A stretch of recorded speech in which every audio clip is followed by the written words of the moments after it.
Thank you very much, Tom Rosshirt, for accepting our invitation today.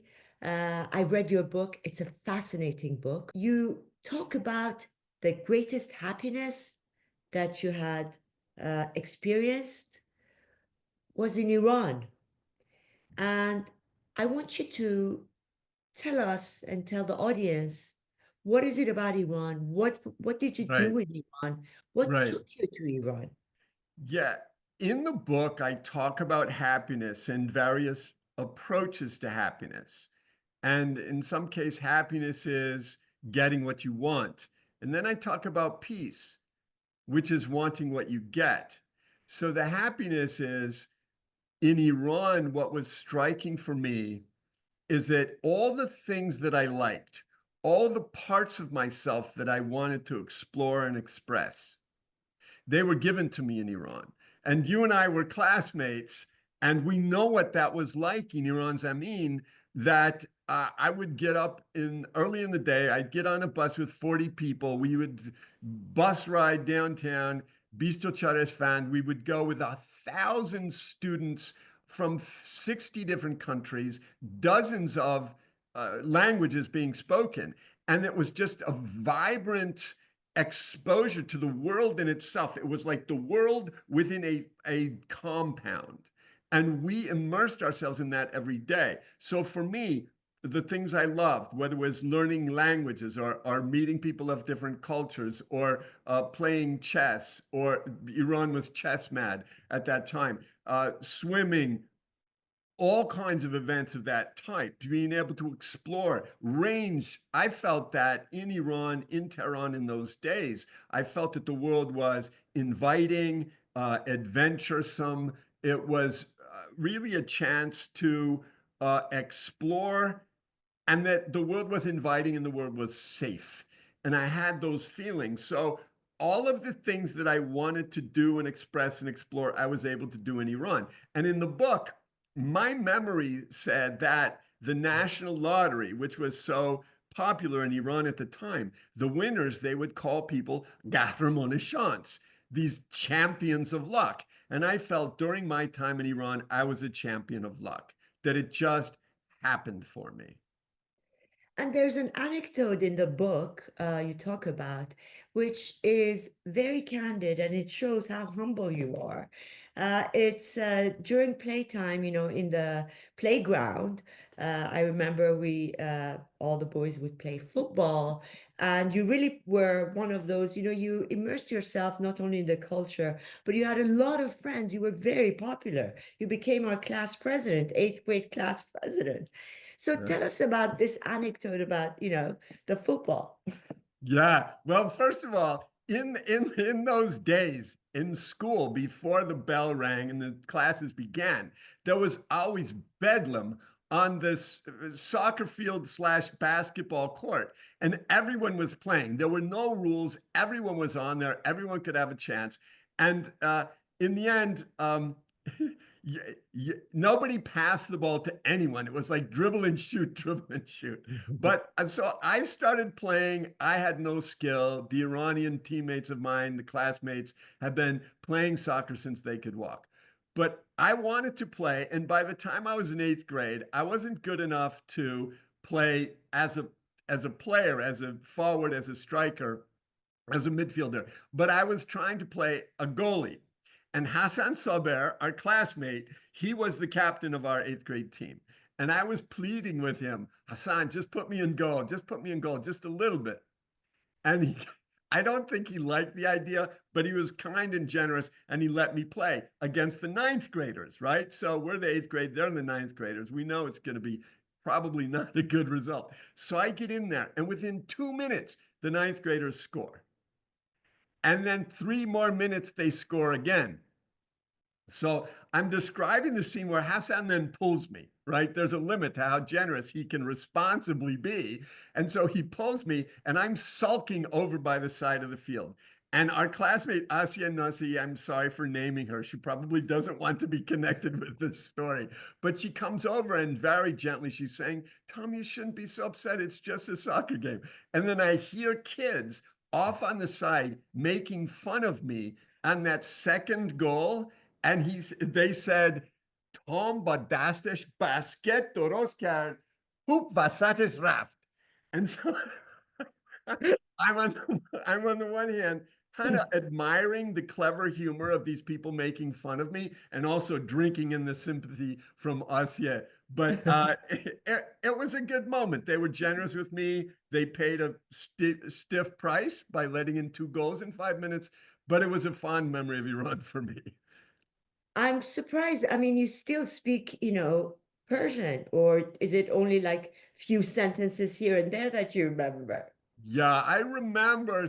I can understand if people are speaking slowly, and I can, of course, remember some from "Man se soldari ron zendagi kardam," and I can talk and remember some phrases. But because I learned when I was 10 years old and 11 years old, it stayed. Some stayed. I could recover it quickly if I were able to immerse myself. But I loved it. It was one of the great experiences of my life was learning Persian as a 10-year-old boy. And, speaking of soccer, football, you also have another memory of Iran. In those days, I mean, still, football is so big, and the champion of the world, I remember, was visiting Iran. Right, So what right. happened? So this was actually rather funny. And I described these years of mine in Iran, especially my eighth grade year. Uh, it was like the Santana song at the time. Everything is coming our way, right? Everything is working for me. So I'm describing at the end of the year, there was a dance Mhm. held at the Intercontinental Hotel in Tehran. And there was competition for different kinds of dance. And there was a modern dance competition, which I won with this other young woman. And we, as the winners, we were dancing for an extra minute. And then we saw these athletic guys come in the room and lean against the wall and watch us. And then at the end of the dance, Kayvon Etifa, our friend and my neighbor, comes up and says, Santos is in the hotel. And then we go over because Club Santos with Pele and these Brazilian stars, and they had won the World Cup in 58 and 62 and 70. They were in the hotel because Tehran was the most recent stop on their Asian tour. So we started talking with three of these players, and finally we said to them, where is Pele? And they freely took us. They took us around the corner, around another corner, and there was this quiet room, and he was sitting alone at a table with one other person eating dinner. And we went and put our cards, our piece of paper in front of him and said, please, could you give us an autograph? So there, that was the kind of thing that was happening. The chance to meet the greatest, most famous athlete in the world. Do you still have the card with his I signature? lost it. I, it was in one of our moves. I had it in my front drawer, top drawer. I knew where it was for years and years. And then we moved, and then I don't know where it is. I've lost it. One of the most touching, um, life stories you talk about in your book is about your mother. Thank you. And it was so uplifting for me to find out that also for her, Iran was such a happy place. Tell us a little bit Enormously. about her. Well, enormously happy place. So, Nazi, I showed you the photograph of her sitting cross-legged in the tea house, and that you said she looks very serene. I said that is the word. She was serene in that moment, but also in Iran. And a couple stories about her.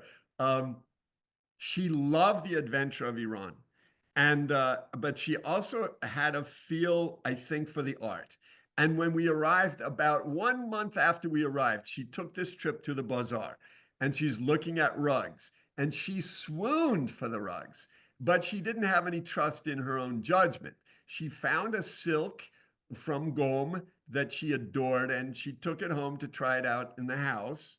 And she didn't trust her judgment, so she invited a neighbor who had a big rug collection. Please come look at my rug. So he came and looked at the rug and he said, if you don't buy it, I will buy it. If you buy it, I will commission another just like it. So now I have that rug in my living room today. So, Oh my but God. another somewhat funny story, as she came to learn about Iran, she wanted to get brass plates, and she was going in the brass shops on Sultanatabad, and she would walk in and say, "Do you have any of these?" And they would say, "No." And then she would go in the next shop. "Do you have any of these?" "No." And then she told someone that none of these have any of these plates. She says, "Alana," my mother's name was Alana. "Alana, they all have lots of brass plates. You can't go in and say, 'Do you have these?' You have to say, 'How are you? How are your family? Your shop is beautiful. I love all these.'" And then they will bring out all the treasures to share with you. So Oh. she loved the fact that she was taught a lesson in courtesy by our Iranian friends. Have you traveled to Iran? Have you been to Iran since? Or Not since I left. I left in 73 and I had hoped to go. I was in Europe during the 78 and 79, and that's when, the Engalab, and I didn't go. So I have not been back. well, I hope, Tom, that we can go back together I because would I love haven't it. been back since the revolution. Yeah. So Iran of those days was different. It was Yeah. inviting, it was gracious to foreigners, Absolutely. to, Right. yeah. And Iran, once you go to Iran, Iran will never leave your heart. It will always be in your heart, I think. Yeah. Yeah. Um, is there Yeah. anything else you would like to add, Tom, about Uh, Iran? I I guess I just want to say that the part, well, two things I would say, with socially and spiritually. Socially, one of my memories that just makes me laugh is, and you were in this class, so the eighth grade girls when I was there were so Mhm. deep in friendship with each other that Mhm. they would see each other and shriek with joy to see each other, even though they had seen each other like an hour before. This is this is this is sort of normal. And there was one other scene that I remember, which was kind of funny in the way things would flow. I was in this student council meeting, right? And there was this one girl who was representative of the 10th grade. I was eighth grade. And she had a cassette that was playing. And during the meeting, so she's playing music or cassette, and they're conducting the business. And in the middle of the business, she shouts out because a song from Three Dog Night comes on, old fashioned love song. And it starts to play, and she interrupts the meeting and says, "Bachelor, socket bashid. Ino hang aliye." And then everyone stops to listen to this Three Dog Night song, and then we resume the meeting. You talked about spirituality. I mean, beyond Iran Zamin, Right, you had immersed yourself in the culture of Iran. I right. mean, I think that's what Yeah, most of the, our American, schoolmates and others would do. right. So let's talk a little bit about that, about the Yeah, poets of Iran, about his spirituality. What yeah. touched you and has stayed with you? Well, I can say that the call to prayer is one of the most beautiful sounds I've ever heard. And because I heard it as a child, it stirred something inside of me. And so the seeds, the spiritual seeds that were planted from growing up in Iran have begun to bear fruit. And this is in Islam and in the Sufi poems and poets. And as you know, and this is a convergence I think is quite beautiful. But as you know, my book, Chasing Peace, is published by the Open Field Press, which is Mhm. an imprint of Penguin Random House. And the imprint, Open Field, was given its name by Maria Shriver, the founder of it. And Open Field, she took from a Rumi poem, The Great Wagon, which, as you know, it says, "Out beyond ideas of wrongdoing and right doing, there is a field. I'll meet you there. When the Yeah. soul lies down in that grass, the world is too full to talk about. Words, language, even the phrase each other doesn't make any sense." So that passage of Rumi's, which captures the essence of mysticism found its way into the eyes and ears of Maria Shriver, who was so moved by it, she created a book, an imprint for reaching hearts and minds. And we got connected to that. So the Rumi, which began to grow in me 50 years ago, meets in the act of publishing a book in this spiritual season, in this spiritual expression of the imprint. But I wanted to say there is another, and this again, had I not lived in Iran, this would never have come to resonate with me in the way that it does. But uh, I've read this Islamic scripture, Hadith Qudsi, which is Allah speaking outside the Quran, and the language goes, I fulfill my servant's expectation of me, and I am with him when he remembers me.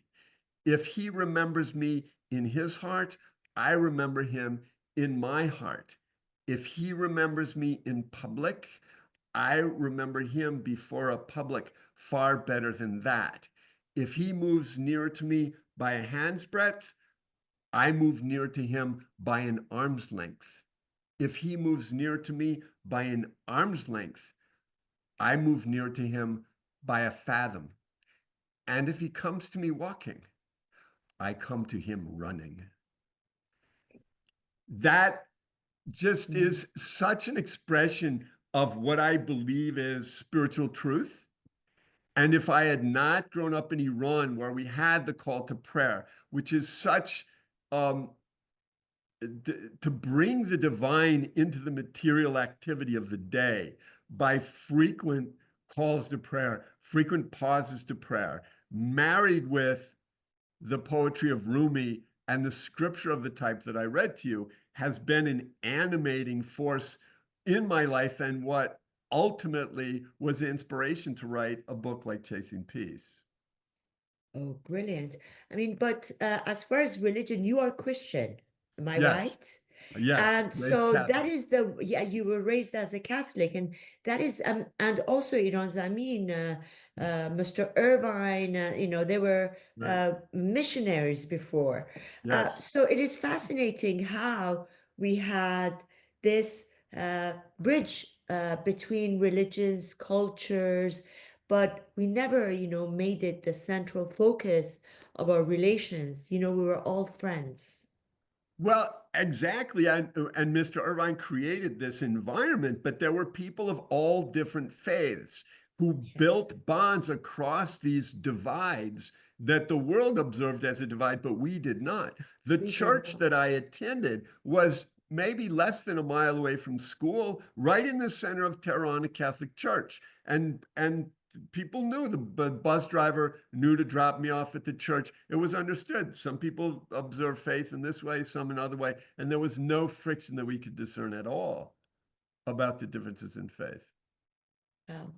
Well, thank you so very much, Tom. Thank you. And I really will send out to the universe a hope, a wish that hopefully one day uh, we will have the normality back in Iran. I'm praying for that, and I want to be on the first plane in when sanity is restored and humility and grace and all the qualities that made Iran such a special place for me as a child.